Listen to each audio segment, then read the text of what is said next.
If you've been watching Legends videos on my channel as of late, you know that I am mildly obsessed with a couple of different archetypes. One is Unite the Houses, which is something I never thought I would ever be saying out loud. But the other one is Necromancer decks, specifically weird kind of toolbox, tokenish Necromancer lists that try to take advantage of the OG Necromancer that kind of has been around and been running rampant for a while. But also Apprentice Necromancer. And so for today's video, we're going to be taking another crack at a Necromancer-based list, but this time in Redoran. Now, what do we get by going to Redoran? Well, we actually get a fair number of pretty cool cards that we can add to our toolbox. So in red, for the 1-cost cards for Apprentice Necromancer, Relentless Raider is a great addition because, I mean, it's just a solid body. It's got a pretty relevant effect, and it's also another card that can be brought back by the other Necromancer as well. We also, again, speaking of cards that can be brought back by the other Necromancer, get access to things like Circle Initiate, Orc Clan Captain, Redoran Forerunner, and even Rift Thane because it's a 2/2 when it's in the discard pile. Now, the other nice thing about this particular setup is that Orc Clan Captain is much like 5th Legion Trainer and Divine Fervor, another way that you can kind of cheat this Necromancer into bringing back cards that have a 3 power or less. So that opens up bringing back Hunting Spirits, Ulfric's Housecarl, and Galen, and so on and so forth. Now, other cards in the toolbox for the big Necromancer, we still have Grizzly Gourmet as a 1-of, I still have Agent as a 1-of, but you get things like Sharpshooter, Morgul Gatekeeper, Candle Hearth Brawler, and Inspiring Kinsman. All of these have 2 power or less, so they become great targets for Necromancer if you need them at the time. So fantastic ways, for example, to activate Sharpshooter, because when you play this, that's your first card played, and then when this enters play, it will still trigger the plot. So you can basically get Silence on a Stick at that point and do a bunch of fun things. Now, you also get to stick in cards like Crusader's Assault, so that will help with your card draw. Much like my other Necromancer lists, this particular deck isn't super heavy on card draw because the idea is that you have so many cards that will just flood the board for you that you're trying to make each play a big splash or a big like power spike or just a big value generator. And then the card draw that you do have will just kind of shore up when you don't get those plays. Now, I am sticking in 3 copies of Sower of Revenge because it's Sower of Revenge. Sower of Revenge is the original Elfic Conjurer. I know there's been a lot of talk in the community about how Elfic Conjurer is feeling really strong and a bit overpowered, and that it's trying to push mid-range as an archetype because it was lackluster for a long time. But for those of us that are veterans, we remember when that was Sower of Revenge. It's literally Sower of Revenge 2.0. There was a long time where Warrior was kind of the laughing stock of the game. Like, all the spell sword jokes you hear today used to be about Warrior. For a very long time, Warrior was a joke of a class.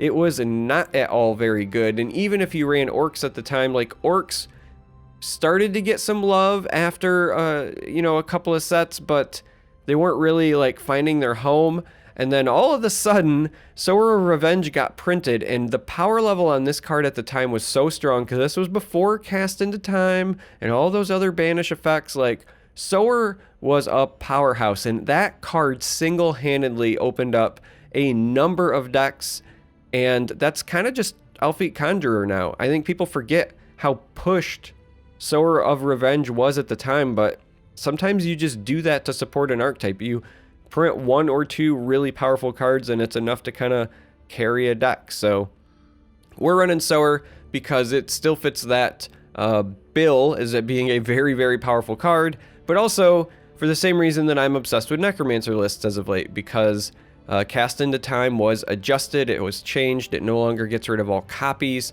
so there's less people playing it, which means Sower is now just stronger. Like, Sower got buffed because Cast got adjusted. Same thing with Galen got buffed because Cast got adjusted. Necromancer got buffed because Cast got adjusted, right? So there's this like domino effect whenever changes occur, and hence my new obsession with Necromancer lists. So, that's enough talking about this, right? I'm kind of droning on. If you're watching my channel, this is like the third Necromancer list you've seen in the last week or so. So let's just jump into games. This is a deck testing video, so we're gonna go play 2 games on the ladder, win or lose. Hopefully it's wins, but we're gonna play win or lose so you can kind of see the deck in action, and you know, maybe we'll get to see the benefit of maybe this version versus the Tribunal version or the Dwemer version. Again, I've played a few different Necromancer-based lists so far on the channel, and I don't know which list I like the most yet. I think Tribunal might be the most versatile, but I think there's a lot of room to explore this as an archetype. Just like apparently I think there's a lot of room to explore Unite the Houses, because I've been having a blast with that lately as well, but... Alright, we are queuing into Ebonheart. I think we're going to keep the Galen. We have a lot of 2 and 3 drops. We have a 1 drop, so we don't have to worry about that. I think we're going to keep this just because I have faith we'll find a 2 drop by that time, and even if we don't, Galen could be a really powerful play, because there is the old Galen magic where for... I guess we'll take this because this fits our deck better, and honestly... like they can have speaker. But there's the old Galen magic, and I don't know why it works this way, but it feels like whenever I play Galen, I draw one of these shuffled in cards pretty soon, like within the first few draws after that, so...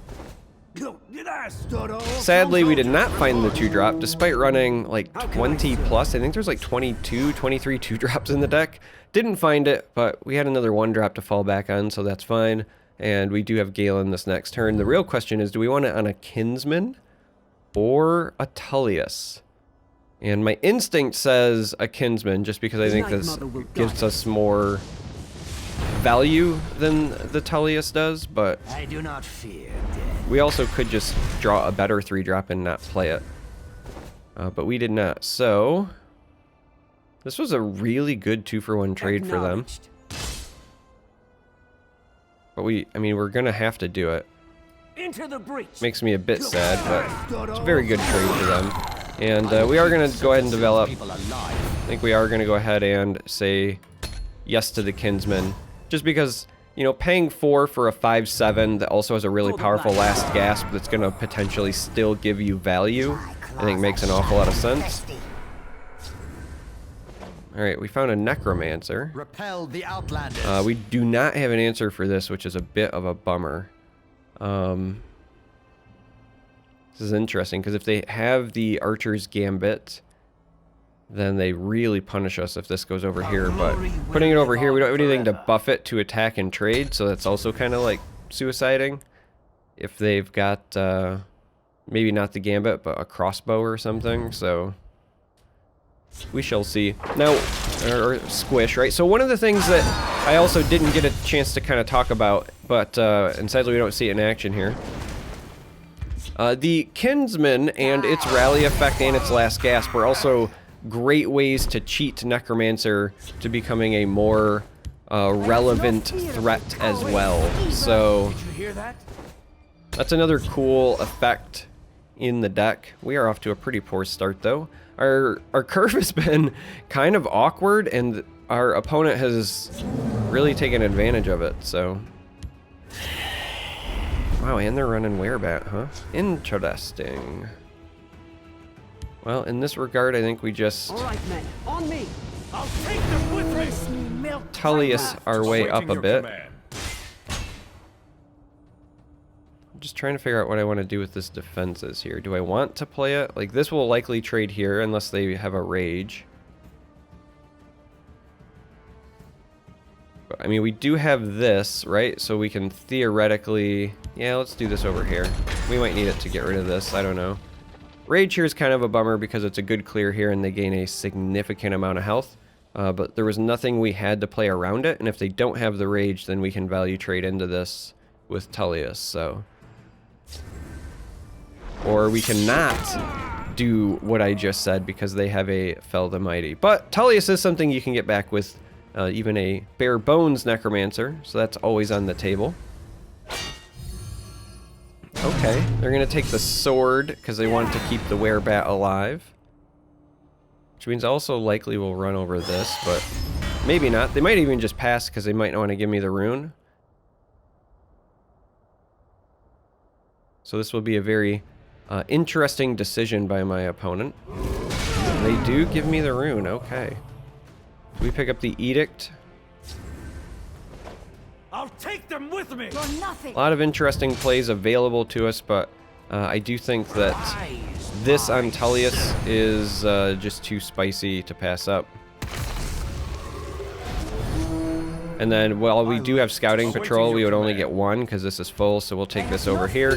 And again, hope they don't have a rage. They didn't have it like before, so we're gonna hope they didn't top deck one here because if they did not, this Legion here will really buff our team. So, alright, well, the Legion's gonna wait to buff our team because that is gonna eat a good old-fashioned Edict of Azura. Just no way around it. That's gonna eat an Edict.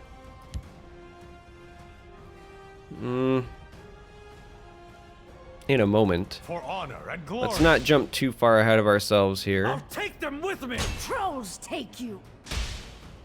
Let's also get this down, so this will transform. Face me, milk drinker. Alright, we're gonna get a couple of Raider triggers here, which will be rather nice. Behold my power.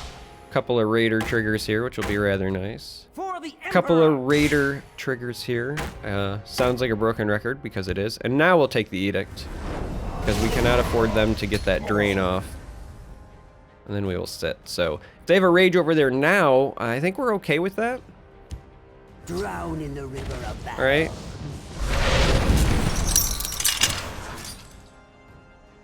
Red Brahmin's not quite rage, but I think we're still okay with it because of our potential Legion play, trying to clean up the other side a bit. Death comes on silent wings.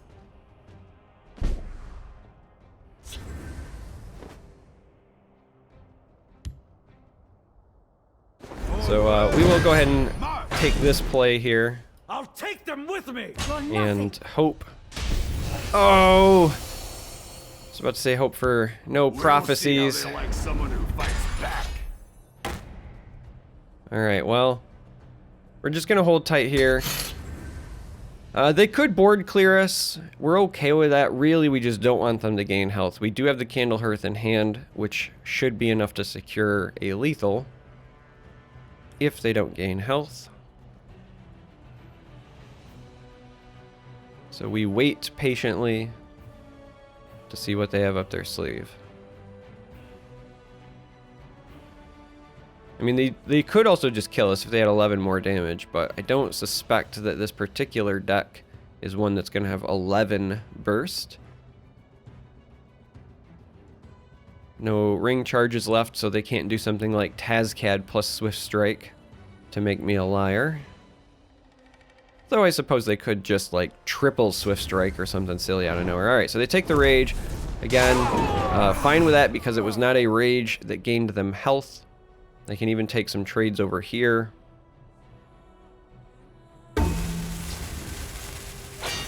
Okay, so they're gonna clear, I think, everything.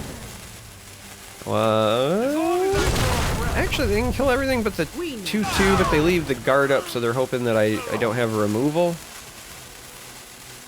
But, unfortunately for them, Easy as hunting a red skeever it's easy as hunting a red skeever. We've got the charge creature, and that's a victory. So, Necromancer, at least the OG one, did a little bit of work there, right? Bringing back Tullius. That's always a big power play to refill the board, and feels pretty good.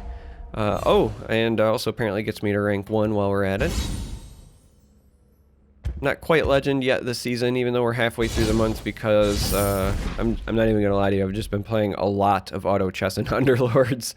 But I do want to make it. I want to make an effort to make sure that I hit legend at least before I go to the Masters series, because I'll be pretty busy there. So with that in mind, let's jump into another game. and try to recreate our success.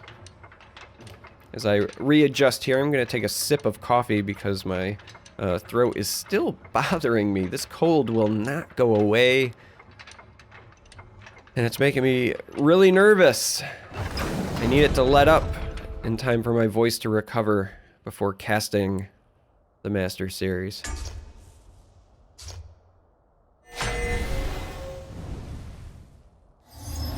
Alright, we are up against Halalu. I think this goes back, but I like the other two. Clan Captain's always welcome in a deck like this, and Grizzly Gourmet is... Well, I guess we really want that Crusader. Grizzly Gourmet is in here as a one-of, but it's a pretty good toolbox option with the Necromancers running around. It's a little bit less effective if this is an aggressive Halalu list, however, because turning something into a sweet roll usually means that they still have a way to buff said sweet roll. Barrel Stalker's a good pickup though, so we'll go ahead and use that to go out there and try to fight for control of that field lane, and that is scary. That is likely a Cloak and Dagger. We very well may see the dagger come down to trade into this. Weird. It's like I called it. It's not something I wanted to be right about, but here we are. The rest of this is pretty clunky, so I guess we're gonna sacrifice this. This is a pretty juicy trade, so I imagine they'll just take this trade and then further develop. Or use another cloak. I'll take them with me. Kind of surprised they put the other dagger there, but maybe they just didn't have another 2-drop to toss in there. Sure. I smell the stench of the living. Right now we're just trying to fight for control of this field lane. This isn't going to draw a card anytime soon at the rate we're going, so we're kind of just trying to stall till Necromancer can get us some value, or this can eat something, since all of our cards are being denied here. Now, do they take the trade, or they... There we go, they went face. I'm not surprised by that play at all. Alright, let's see what this gives us first. Read my lips. This is actually a pretty difficult decision. Both of these are solid cards. Nightcrawler is basically a 5/3 that if you play in the Shadow Lane, you draw a card. This is, you know, not likely to draw us 2 cards, but it is something we could theoretically get back with Necromancer if we want to start drawing cards. And we're not likely to be playing Prowler anytime soon, so I guess we're going to go with this one. But we are also I can just eat you up. going to go ahead Wrong and place for a midnight stroll. get rid of this, like so. So we can, again, start trying to establish some control over there. Now, next turn with a ring charge, if we use Necromancer, we can actually Training is over. It's time get that to clan act. captain back and really Hold the line. set up some value over here, potentially. Or at least some value trades. And by value trades, I mean trading up to get rid of both of these. We could also just play Divine Fervor and do the exact same thing, but we would rather develop the board, I think. Rise, my son. So we will, in fact, do this to make sure that we get rid of this, get rid of this, because fighting for control of this field lane is a pretty big deal. However, our opponent has an awful lot of cards still, and more health. We would like to break at least one of these runes to start chaining Crusader the way they have.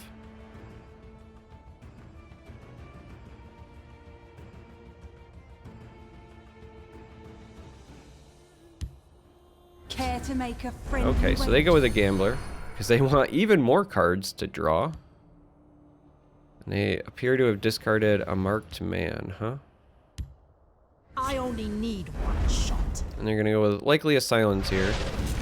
No, Silence there, huh? Weird.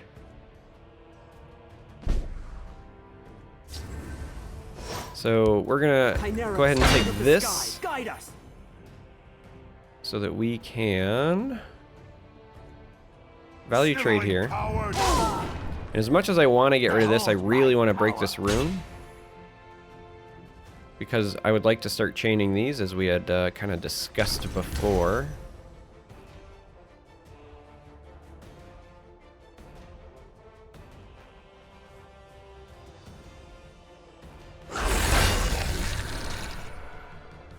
And let's actually do this over here. I could have put it here, but that's a waste of stats since I just want to use this to trade into this anyway. We couldn't stop them from drawing the cards, so rather try to cement as best we can It's time to act. control of this field lane, or at least force them to use the cliff racer like so. That's fine. I mean, it's not fine, but oh, all right. So that's a really good play for them because that denies this trade that we were absolutely going to take. So now we're gonna go ahead and start trying to hunt for cards that will help. We're not gonna find them, but we're gonna keep trying. No matter what. Still not much of a help. So we'll go ahead and take this trade. Take this trade. Develop. How can I serve? As we both continue to fight for control of this board. So they've got 5 cards. We know one of them is the card that we gave them via the mud crab. But they played it here, which is rather interesting. That's a lot of magicka spent to not also draw the card. So unless they have a Shadow Shift. So Shadow Shift here would essentially draw them 2 cards, but if you want to talk business, you very come to the right interesting. place. You fight like a child.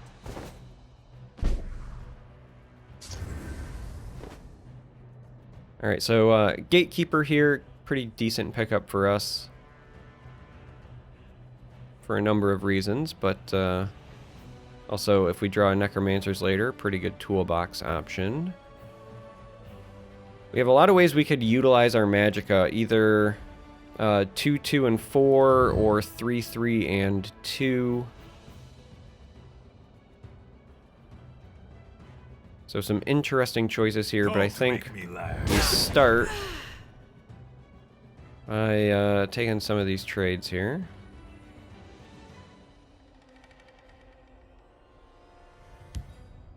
So this can come down and pump this to take this trade. I think that this is going to come down here so that this can take this value trade again as we just try to secure our spot. And then we're going to play this over the Windkeep, mostly just to saturate our magicka, but again, very important in an aggressive mirror like this to try to take control of this field lane. And we kind of put the pressure on them because this, if it can actually eat the sweet roll, will get a lot of health back. Orcs at the ready. So yeah, they're gonna go ahead and take that trade there. So it is gonna eat the sweet roll, but sadly will not heal. Oh. Okay. Find that to be a very interesting move. You hear that?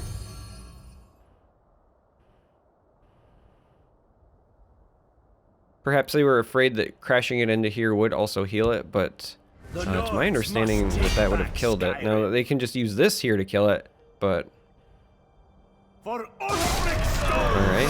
Perhaps they have a Skaven in hand, and they're trying to set up some sort of larger board wipe. I only need one shot. Alright. Rather interesting turn of events, but I'm not against it. So some value trades here, right? We're gonna go ahead and do this. This will take this out. Blood and honor. so that this can at least take this out. Because again, we want control of that lane as much as possible. And we're gonna break this rune now before we decide what to do with the rest. Technically, I think we probably cheated ourselves out of 2 damage. In theory, this likely is going to come down over here, so they could be at 16 now, but I think I wanted to be a little bit safe. We're going to go with Kinsman. Yeah. So, after the fact, I think we might have cheated ourselves out of 2 damage. Now, you could argue that maybe I just wanted to dodge a prophecy, but in aggressive Halalu lists, usually the worst prophecy or the most offending one is Cloud Rest, which isn't going to kill this. It just would have stopped a second attack, but oh well. The key is to recognize when you've made a play mistake and then just not do it again the next time. Which is funny because I will 100% do it again the next time. Alright, so we're going to start here by drawing this card. Because why not? And we're gonna trade in over here. I know a shortcut. I'll clear up. I'll have this eat this ward here, and now I think I value this rally more. And we will, yeah, we'll just go ahead and do this. We're gonna hold this in hand though because next turn we want to be able to use this plus whatever card we draw to trigger the plot. In case they play another guard, right? So they've already shown us that they do play things like Hive Defender, and we want to be able to go through Hive Defender to try to secure a lethal. But it doesn't look like that's something we're worrying about at the moment. Alright, so Riftain, there is the guard. Okay. Perhaps I was wrong. A bit hasty. But right now, I think we're okay, because this looks tasty. Heyo. Sure. Let's go ahead and do this on Sharpshooter just for giggles. This just means that the rally guaranteed goes here. Get him down to the 4. And this will secure our victory. So, alright, that is some pretty solid Necromancer action, if I do say so myself. Not as much of a factor the second game. It's obviously not bringing back cards like Tullius, but we did, again, play a Necromancer, got some value out of it, and you can kind of see the game plan. I like this list. I also really like the Tribunal one. I think both have a lot of merit. Both have a fair amount of strengths. So I'm curious to see if this is the kind of list that maybe somebody will bring to the Master Series, or at least some iteration. I think that lists like this that have a cool toolbox are great to bring to tournaments because you can include a lot of one-ofs in your toolbox the same way that I do with like Agent and Grizzly Gourmet. And when you're playing in a tournament with open deck lists, that's like a nightmare because when your opponent just puts one of a card in, but you know it's in their list, you still kind of are forced to play around it. It's a bit like what Karakhan Jewel did last year. He ran a lot of lists that had some weird like one-ofs just to force his opponent to play around it and say, okay, what if he does have it? And this is the perfect kind of list where you can do just that. So anyway, if you made it this far and you've listened to my ranting, I appreciate it. Thanks for watching. Until next time, may you walk on warm sands.